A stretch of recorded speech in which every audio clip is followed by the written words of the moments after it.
Hi everyone, so I don't normally do this because I don't really find the need to do it, but I had to do it with this thing.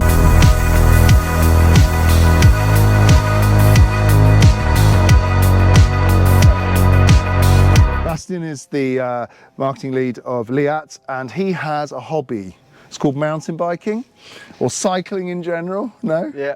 And you've got this thing, which is unbelievable. When I first saw it, I was like, I have to do a bike check. Yeah, it's the latest Nicolai Light EMTB. It's a so-called Nicolai Swift. I bought it in the lowest spec, which is the HLS version. Yeah. And basically then I swapped most of the parts I had at home from a trail bike where I sold the frame. And switched it on here, and because my old trail bike had that a lot of raw and polished stuff sheen, of course I had to get the Swift, the Nicolai Swift as well in raw, and now it makes a nice overall picture. So what's left on the original spec right now is basically only the shock, the headset, the cranks, and the dropper, so it comes with a bike choke immediately, and the rest was all of my old bike. And when I built the old bike, I tried to have as many made in Europe parts as possible. So in front you see intent edge, upside down fork. Yes, let's have a look at this. I mean, or talk about this a bit. I mean, it's an upside down fork. I saw it and I thought, I haven't seen very many upside down forks. It looks pretty special, and wow, does it fit with this frame. Where did you find it? Where did you get it from? Is it they still Second-hand eBay Kleinanzeigen, so the German Craigslist. The regular price of this fork is around about 1,800 euros. I couldn't afford that. I bought it for 800 or 900, I can't remember anymore.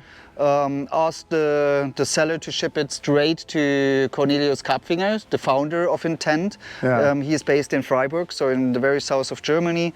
He rebuilt it, put in the latest internals, really friendly guy. I mean, these forks are expensive, but they work really, really fine, and you have a great customer service. Like there's I think it's like 3 or 4 people working in that very small kind of boutique suspension and components it's very company. boutique, isn't it? I mean, upside down. I mean, yes, like there's not many brands that do that. There are a few more and more coming up. Great company. I mean, I'm German, he's German. He used to work at Trick Stuff and then founded his own agency. He's building everything himself. So he's used to high-end precision, quality, engineering. It's almost like a cliche of Germany, no? Isn't it? The engineer, everywhere there's an engineer or somebody enthused about it. So. Exactly. And I just like his approach because he wants his products to last as long as possible. His packaging is totally reusable. Instead of using any kind of plastics, he is using kitchen spombs for the packaging of the forks and stuff like that.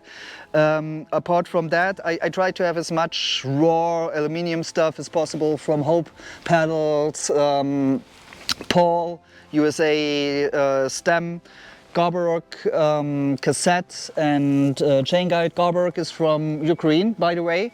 So I really try to buy as much stuff from them as possible. At home there's also waiting fitting raw Garborok front sprocket, and I just got this week while I was here pinned cranks from UK, which are also all aluminium raw. So these 2 will be replaced soon. And also for the shock, I just bought a second-hand also Intent Hoover air shock, which is in the same color scheme like this, and then it will be finally finished. I mean, you say finally finished, it already looks amazing. I mean, it's gonna next level. Yeah, but we will use it as a show bike at Eurobike, so it has to be pimped out. I really want to have it as pimped out as possible. But pimped out on a budget. This is what's interesting. You've managed to. But still, it's a high budget. So the last full bike that I built myself, I built 6 years ago on an e-bike level. Then in between the trail bike, and a lot of the trail bikes I'm pushing over. But I'm not like a guy like buying a new bike each and every year. Normally every 2 to 3 years, and then I put a lot of effort and love into it.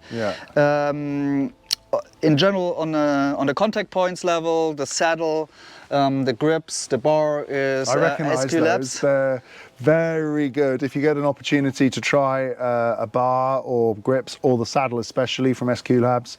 The wheel set is from Newman. It's also a German company.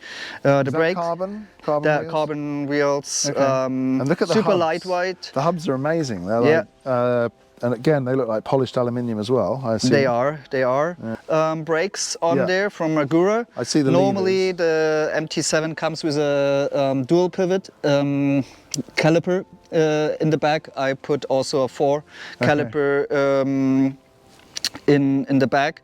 But this will change as well because I again bought second-hand, really cheap trick stuff. Veritissima really brakes. Cheap trick stuff. Does that fit in the same sentence? Normally or? It's 1,100 euros and I paid 450 second-hand. Wow. Okay. So guys, buy high-end components second-hand or new if you have the Are budget. they fully serviceable? Yes, but I'm servicing like I used to. But you can get a full rebuild kit for trick stuff stuff. So or you can send them in as well if it's too much of an effort for you. For me, I've been working as a bicycle mechanic. That was my first job.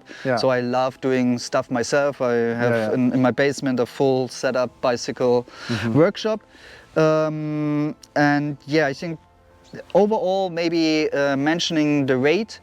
It's right now 20 kilos, 400 grams. With the other shock, the other crank, the other front sprocket and the other brakes, I do hope to get it below 20 kilograms. With Nicolai, you just can give them a call and ask which bike you want and then they tell you. This bike was just launched, so I think that's one of the very first ones going out. One thing to mention, if you saw coverage of Eurobike last year when this frame was announced, they had internal routing, and it's just important to point out that there is no cable tourism or no internal routing anymore with the frame that is really in the market now. That was also the reason. I wanted to buy that frame, then I saw the internal routing and I was like, they got so much feedback, obviously going in the same direction that they said, okay, for the serial production, we will make it regular. I mean, it just makes maintenance much easier. But we haven't mentioned one thing. This is an e-bike. It doesn't look it, but the motor and the battery, what have we got going on here? This is very important. It's a Bosch SX. Okay, so that's the lightweight Bosch version. That's the lightweight Bosch. It has an in-tube battery, 400 watt hours. You need an Allen key to flip up this plate, then you can remove the battery if you go in a bike park, or if the bike is over the winter time in your garage and you don't want the battery to get too cold. Plus it has a range extender. It's not mounted right now, but there is an additional range extender with a 250 so you can get watt this up to hours. 650 watts, and which on this kind of bike, and how much do you weigh? Because this is an important consideration. 62 kilograms. So you're 62 kilos with a 600 watt on a 20 kilo bike. You've got a lot of range there. So I said I bought it, but I didn't really bought it, but I used Jobrad, so employer leasing scheme. So the bike costs me 150 euros a month on a net income. So that's what I have less income per month, because the leasing fee is deducted from the gross salary, and with a very high tax rate in Germany, that helps a lot. And after 3 years I will be able to, I think, can't remember the exact calculation, but around about 2,000 euros I will be able to buy it out. And the entry price point for the Nicolai Swift in the HLS version is 8,990 euros. Okay. The fork was 800 or 900. So like I built it right now. We're looking north of 10,000 for definitely. And if you would take the recommended resale price, if I would have bought the fork, the pedals, like everything that I bought secondhand, if it would be the recommended reseller price, we would be more towards the 15,000 mark. But as I said, because I bought everything second hand or whatever I could, you can get everything in your color. Everything that's black here, you can get in any color, Alox color that you want. You can get any color of the frame. For me, it was, I just wanted it raw. Because of the rest of the parts, but Nicolai is really some kind of custom frame brand, so you can get it modified however you want. Any color for the main frame, any kind of allocation for everything that's aluminium. It doesn't matter if it's the dropouts, the pivots, the link arm. Can be all done in the color that you like most.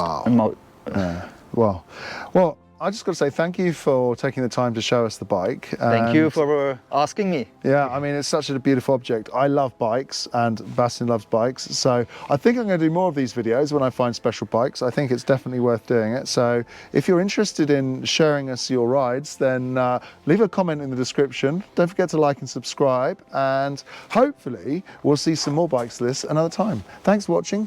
Bye, everyone.